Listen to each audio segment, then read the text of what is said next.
So we have our sponge in. Next up, filter paper. Soak it in there. And every layer that you add, we want to remove air bubbles.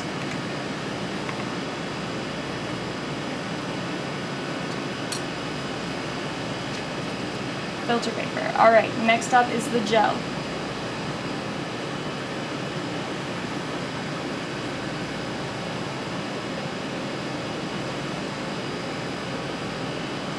If you were using a gel that has been run, you would see your ladder. The blue dye of the ladder normally is blue.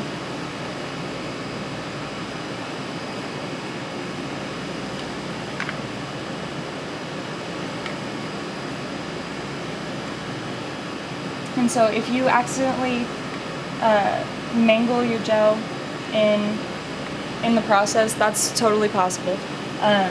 Just try to repair it on the transfer sandwich as best you can.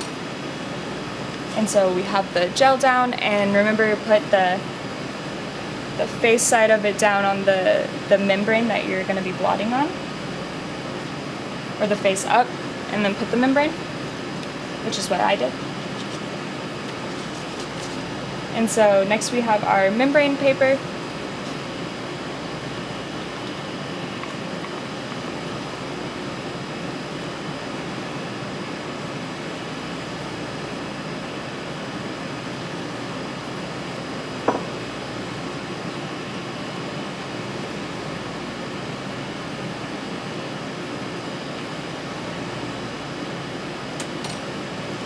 And then we have our last filter paper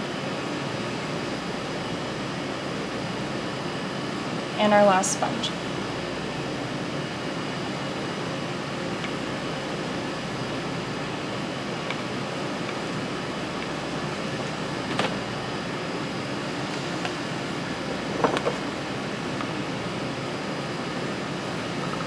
And once we have it all assembled,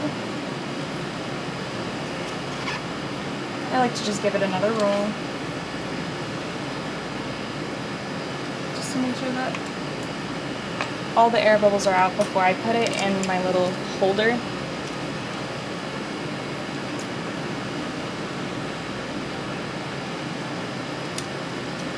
Any air bubbles that you have in here will just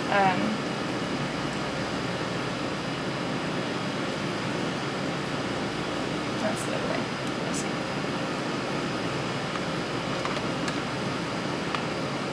We'll introduce parts of the membrane that aren't transferred.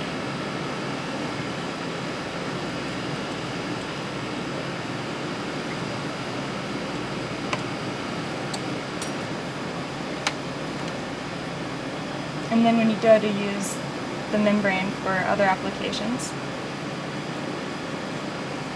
and apply your antibody, then you might not see the bands. So once it's in our little cassette holder and it's firmly pressed in there and we don't see any air bubbles and we're confident in the order of our sandwich,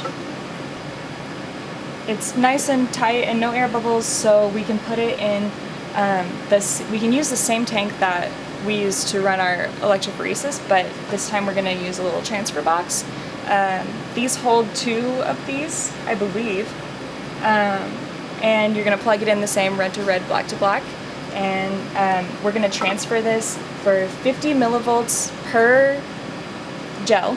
So if you're running 2, that's going to be 100 millivolts for an hour and 40 minutes or so. And you can run it in a cold room if you'd like.